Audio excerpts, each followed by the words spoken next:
কাল ভেবে রেখেছি আজ একটু কাচাকুচি করব।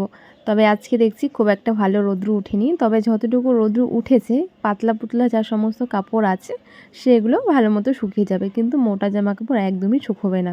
আজকে জামা কাপড় কাচাকুচি করার জন্য অনেকটা তাড়াতাড়ি ঘুম থেকে উঠেছি। গুড মর্নিং তোমাদের সবাইকে, কেমন আছো তোমরা? আশা করছি সবাই অনেক ভালো আছো, আমিও অনেক ভালো আছি।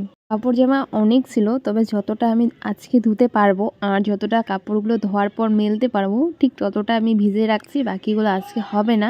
কালকে যদি খুব রোদ্র উঠতো তাহলে যেখানে যেখানে দিলেই কিন্তু জামা কাপড় শুকিয়ে যায়, যেহেতু রোদ্রটা ভালো মতো ওঠেনি আর আমরা বাইরে খুব একটা জামা কাপড় মেলি না। আমাদের বাইরে টারটা ভেঙে গিয়েছে অনেক দিন আগে, এখনও ওটা মানে আমাদের এদিকে বাঁশের খুব অভাব, বাঁশ পাওয়াই যায় না, আর এত বাঁশের দাম কি বলবো।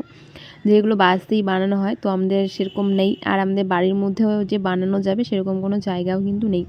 তাই মা মানে বাড়ির যে চারপাশে এখানে ছোট ছোট সুতা টাইপের মানে একটু দড়ি টাইপের সেটা লাগিয়ে রেখেছে, আর সেখানেই কিন্তু আমরা জামা কাপড় মেলে দিই। তো চলো জামা কাপড়গুলো ভিজে রাখি। এখানে বিছানা চাদর, বালিশ কভার, শাড়ি, নাইটি, চাদর, মুজো অনেক কিছু আছে, তো সেগুলো আমি ভিজে রাখছি। ঠান্ডার দিন মনে হচ্ছে একটু জামা কাপড়গুলো বেশি হয়ে যাচ্ছে, 2 দিন 3 দিন পর পর সোয়েটার, প্যান্ট, মুজো এসব ধুয়ে দিতে হচ্ছে। আর যেহেতু এটা একদমই সাদা কালারের, এটা একটু বেশি করে মানে ভাবছি, যেহেতু ওইগুলো থেকে এটা অনেকটা বড়, তো এটা আগে ধুয়ে মেলে তারপরে বাকিগুলো কাচাকুচি করব। তাই এটা আগে কাচতে বসে পড়েছি, ওইগুলো পরে কাচবো। আমি এরকমটাই করি, যদি আমার অনেক কাপড় ধোয়ার থাকে যেটা খুব সব থেকে বড় বা যেটা শুকাতে অনেকটা টাইম লাগে, আমি সবার ফার্স্ট সেটা আগে কেচে ধুয়ে দিয়ে দিই, বাকিগুলো তারপরে কাচাকুচি করি। এটা করলে এটা কাচতে কাচতে আমার ওটা হালকা একটু শুকিয়ে আসে।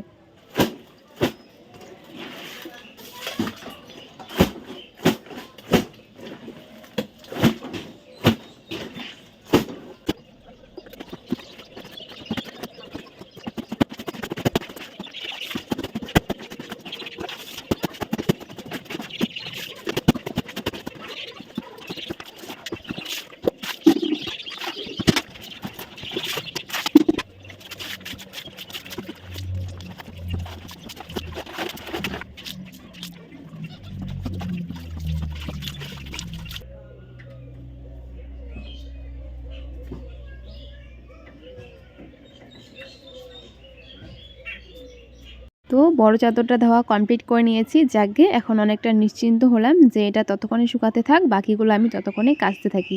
আর এটা আমি বাড়ির মধ্যেই মেলে দিয়েছি, এটা অনেকটা বড়, এখানে আমি এইভাবে দিই সারাদিনের নামে, যদি এখানে রেখে দিই হাওয়া বাতাসে হালকা একটু রোদ্রুর মধ্যে কিন্তু খুব সুন্দরভাবে শুকিয়ে যাবে।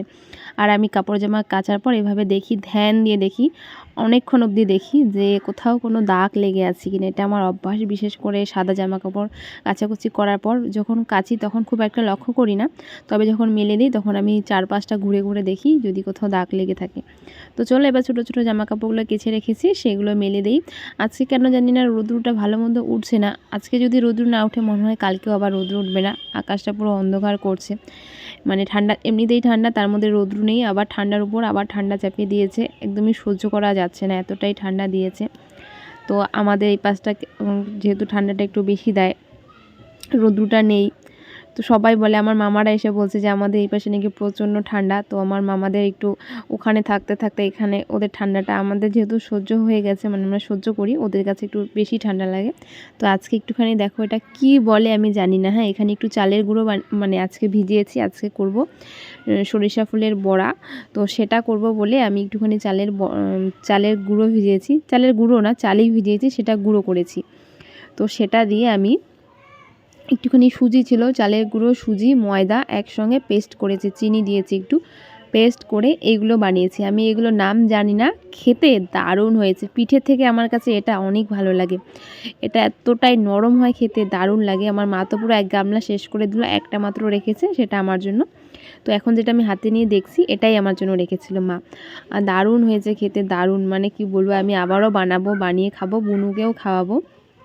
তো আমার হঠাৎ করে এসব যদি খেতে ইচ্ছে করে আমি কিন্তু বানিয়ে খেয়ে নেই। তো আমি একটুখানি চাল ভিজিয়েছিলাম, একটুখানি চাল ভিজিয়েছি, অনেকটা চাল হয়েছে, যতটা আমার লাগবে না। তারপর আমি এটা বানিয়েছি, আর এটা বানিয়ে কিন্তু খেয়ে নিয়েছি। বানাতে বানাতেই 2টোর মতো খেয়েছি, পরে মা সবগুলোই খেয়ে নেয়, আমার জন্য একটা রেখে দিয়েছে। আমার পিঠে ভালো লাগে না খেতে, পাটিসাপটা ভালো লাগে, তেল পিঠে যেটা হয় আমি সেটা খেতে ভালোবাসি না, তবে এটা আমার দারুণ লেগেছে খেতে। পিঠের দিন এটা বানাবো। হয়তো বা ভালো লাগবে খেতে। যদি বুনু আসে তবে একটু বেশি করে বানাবো, আর যদি না আসে তবে আমার জন্য একটুখানি বানিয়ে রাখবো। তো চলো আমি উঠোন টোঠন ঝাড় দিয়ে নিয়েছি। তারপর এদিকে দেখো স্নানের আগে মা এখানে অনেক রকমের মাছের তেল, তারপরে মাছের যে ওই তেলের মধ্যে যে পটকাগুলো থাকে, এইগুলো আমার এত ভালো লাগে মাছের থেকে, তো মাকে বলেছে এগুলো নিয়ে আসতে বাজারে পেলে, তো মা পেয়েছিল তো আমার জন্য নিয়ে এসেছে এগুলো। এখন আমি আলু বেগুন দিয়ে ভাজা করব। দারুণ লাগে আমার এগুলো খেতে। তো মাছের তেলের মধ্যে যে এগুলো পাওয়া যায়, এগুলো কী নাম আমি সমস্ত কিছু নাম জানি না। আর এখানে মাছে কিছু কাটা, তারপর যে মাছের মাথা থাকে সেইগুলো। আর এখানে দেখো আমি আলু বেগুন দিয়ে মাছের তেলটা ভেজে নিয়েছি। আর এইভাবে মাছের তেলের ভাজা খেতে আমার দারুণ লাগে।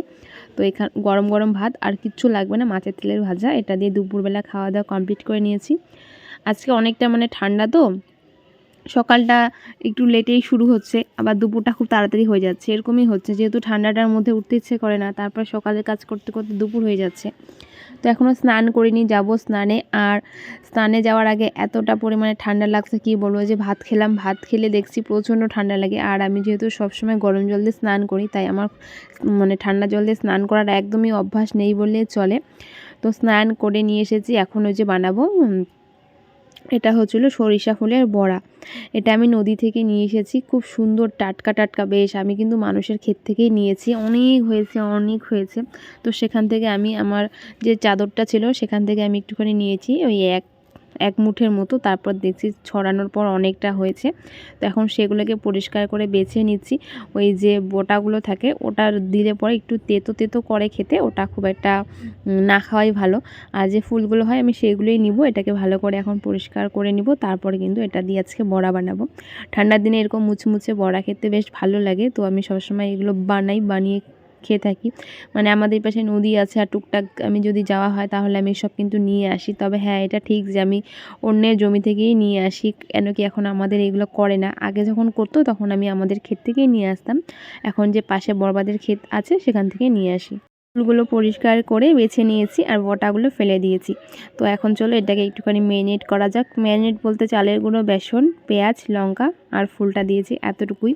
এবার এটাকে ভালো করে একটুখানি রেখে দেবো। এটাকে ভালো করে ফেটিয়ে নিয়েছি, যেহেতু বেসন দেওয়ার পর একটু ফেটাতে হয়, তো ভালো করে ফেটিয়ে তো এটাকে এখন রেখে দিব কিছুক্ষণের জন্য, ওই যতক্ষণ না কড়াইয়ে তেলটা গরম হচ্ছে।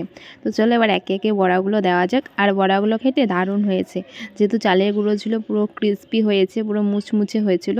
তো একটা একটা করে ভালো মতো দিয়ে নিয়েছি। এবার পুরোটা একসঙ্গে হালকা একটু ভাজা হয়ে গেলে উল্টে দিব। সরিষা ফুলের বড়াটা একটু তেতো করে, যারা একদমই তেতো খেতে পছন্দ করো না, এটা তাদেরকে একটু ভালো লাগবে না। কিন্তু যারা তেতো মাছের তেল, তারপরে করলা এসব খেতে ভালোবাসো, তাদেরকে এটা ভালো লাগবে। একটু তেতো তেতো করবে, তবে সবগুলোই তেতো করে না, কিছু কিছু ফুল তেতো করে। তো এটা যেরকম হালকা একটু তেতো করছিল, এর আগের বার বানিয়েছিলাম তখন কিন্তু একদমই তেতো করেনি।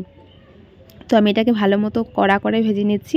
তারপরে দেখো আমার মা বাজার থেকে যে মাছগুলো নিয়ে আসে না বিল্লির জন্য, মামা প্রায় এরকম মাছ নিয়ে আসে। আমার ওদের মাছগুলো খেতে ভীষণ ভালো লাগে, আমি নাম জানি না, তো ওদের জন্য নিয়ে আসে। আর আমার মা বলে যে আমিও নাকি একটা বড় বিড়াল, তো ওদেরকে যে ভাত মেখে দিচ্ছে।